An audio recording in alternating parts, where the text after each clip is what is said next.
बात बता दूं, प्रेगनेंसी 4 महीने पार हो चुकी है, so abortion is out of question. Impossible doctor, आपसे कुछ गलती हुई है। मैं प्रेग्नेंट कैसे हो सकती हूँ? आज तक मुझे किसी ने छुआ तक नहीं। इसका जवाब डॉक्टर को नहीं, तुम्हें देना है पेशेंट।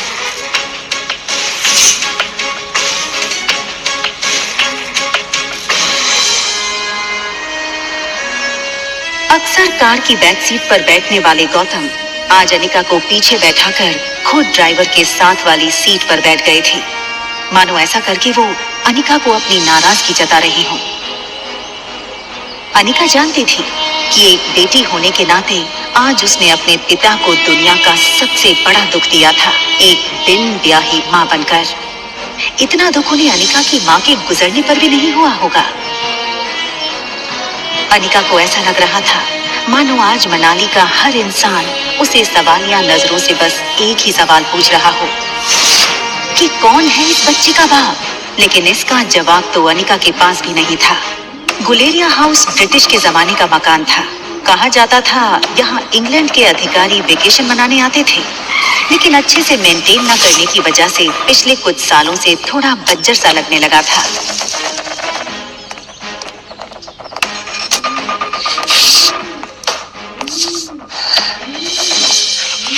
अनिका कमजोर शरीर और भारी कदमों से गौतम के पीछे पीछे घर में दाखिल हुई। बिन मां की पली बड़ी अनिका को आज सबसे ज्यादा जरूरत थी तो उसके पापा के इमोशनल सपोर्ट की। मुश्किल से एक मौका मिला था हमें हमारी जिंदगी फिर से बेहतर बनाने का। नसीब वाली थी तुम जो तुम्हारी डोगरा खानदान के इकलौते वारिस कुणाल डोगरा से शादी हुई थी। You know, कितने पावरफुल लोग हैं। मनाली का सबसे पावरफुल खानदान डोगरास। हमारे सारे कर्ज, पेंडिंग कोर्ट केस, हमारी हर तकलीफ से हमें बाहर निकाला था उन लोगों ने। लेकिन शादी के 24 घंटे में ही तुमने हमारी जिंदगी वापस से जहन्नुम बना दी। उन लोगों को अगर तुम्हारे इस कारनामे के बारे में पता चलेगा तो पता नहीं क्या होगा। और तुम्हारी छोटी बहन कामिनी, उससे कौन शादी करेगा? भले ही वो तुम्हारी सौतेली बहन हो, लेकिन तुम्हारे इस कारनामे की वजह से उसकी भी तो बदनामी होगी।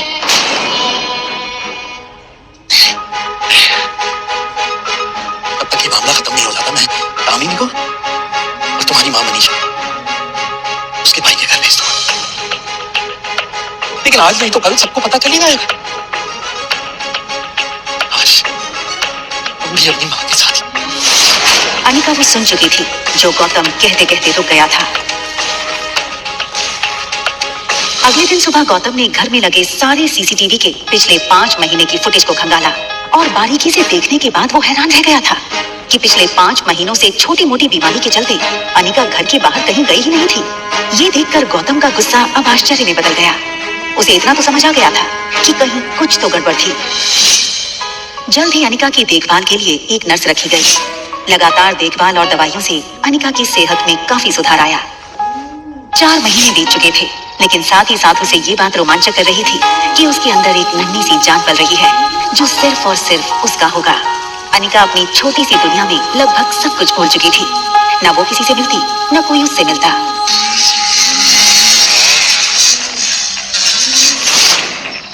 अनिका ने जैसे ही लड़की को देखा, उसकी धड़कन मानो डर और टेंशन से तेज हो गई। ये लड़का और कोई नहीं बल्कि अनिका का पति कुणाल डोगरा था।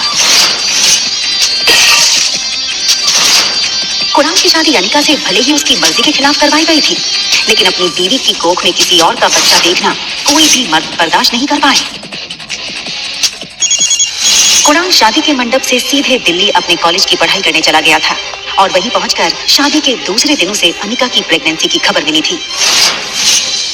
अरे कुणाल बेटा, आज अचानक से तुमने फोन किया कि तुम्हारे कॉलेज की तुम्हारी छुट्टियां शुरू हो गई हैं। कमाल है, 4 महीने के बाद मैं घर आना, अपने दामाद को इस तरीके से वेलकम करेंगे। और वैसे भी बहुत कुछ बदल गया है अब यहाँ पे। आओ बेटा, अंदर चलकर बात करें। देखो कुणाल, अगर तुम इस शादी को तोड़ना चाहते हो तो मैं समझ सकता हूँ। तुम समझ सकते हो, लेकिन ये बात मेरे बुढ़े दादाजी नहीं समझ सकते। जबरदस्ती इस मोटी से मेरी शादी करा दी और अब वो चाहते हैं कि इसके इस पाप को मैं अपना नाम दे दूं। जब जब इसको देखता हूं ऐसा लगता है कि ऐसे गुनाहों की सजा मिल रही है जो गुनाह मैंने कभी किए ही नहीं। देखो इस बेशरम को कैसे खड़ी है। शादी के फेरे लेते वक्त किसी और का पाप लेकर के खड़ी थी पेट में। क्या लगता है तुझे तेरे इस पाप को मैं अपना नाम दूंगा? कुणाल डोगरा का नाम मिलेगा इसको। सोचना भी,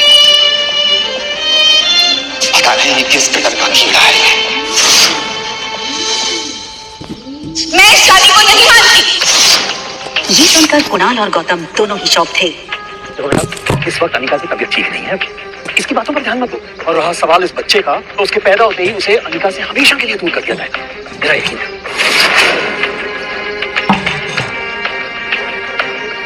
ठीक उसी पर अचानक से अनिका के पेट में जोरों से दर्द शुरू हो गया। दर्द के मारे एक झटके में अपनी पीठ के बल गिरी। अनिका, मम्मा मम्मा मम्मा, प्लेन लैंड होने वाला है। देखते ही देखते आज 6 साल बीत चुके थे और सामने थी उसकी 6 साल की बेटी रिया। रिया का मासूम चेहरा और उसकी खूबसूरत कत्थई आंखें देखकर अनिका की जान में जान आई। मम्मा, क्या हम पापा को ढूंढने जा रहे हैं मनाली?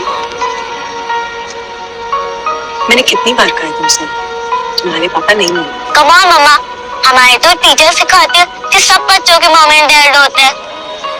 तो क्या मैं गिरनी वर्ल्ड से आई हूँ या फिर मैं किसी जादू करके हेड से बाहर निकली हूँ?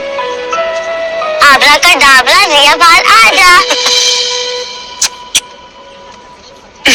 तो मनाली में मेरा भाई मिलेगा क्या?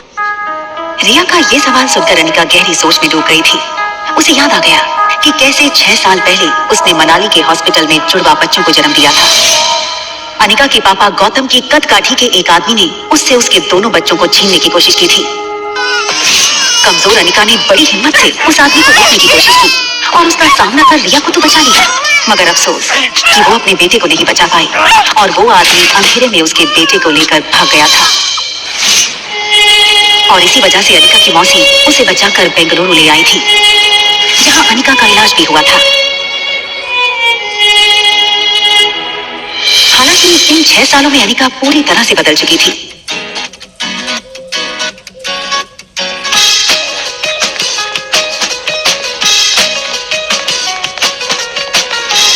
हार्मोनल इम्बैलेंस की वजह से फूला हुआ उसका शरीर अब एकदम ही से नॉर्मल हो चुका था।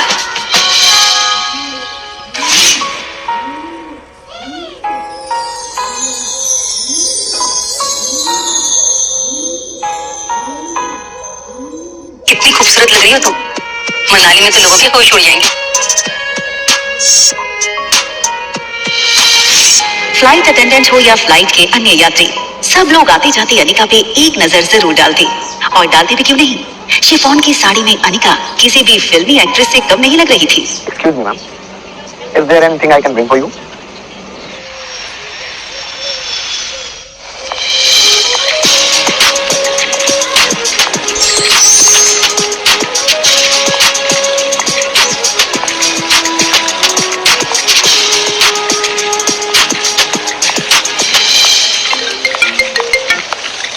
हेलो पापा। कुणाल तुम्हें लेने एयरपोर्ट आ रहा है, तुम उसके साथ सीधा घर आना।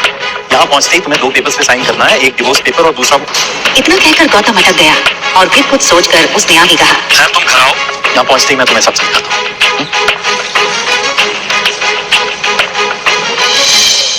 इन 6 सालों में कुणाल भी काफी बदल चुका था।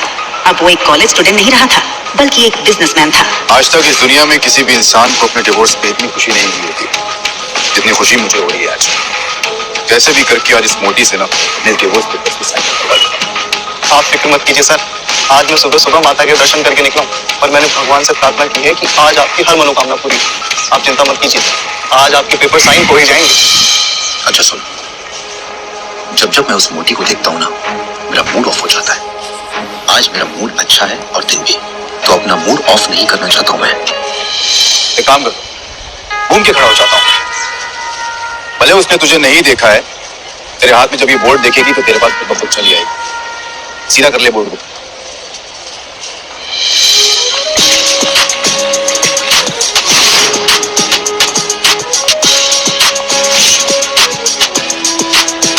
कुणाल ने एयरपोर्ट से बाहर आते हुए एक लड़की को देखा और फिर देखता ही रह गया।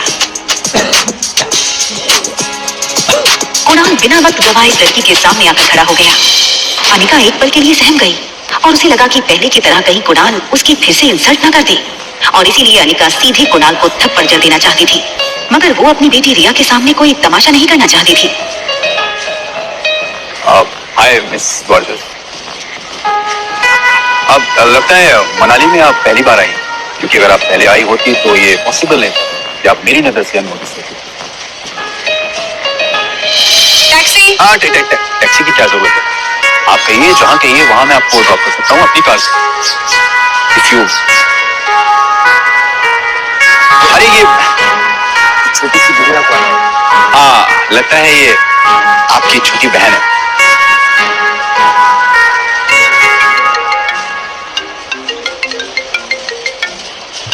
हाँ क्या तुम्हें अनिका दिखी बेटा? ना दिखने के लिए आपकी बेटी कोई स्त्री तो है नहीं जो वो दिखेगी नहीं। जब आएगी तो वही तो दिखेगी, या ये कहूँ कि जब वो आएगी तो उसके पीछे के लोग भी नहीं दिखेंगे, तो दिखेगी तो बता दूंगा। रखिए टैक्सी।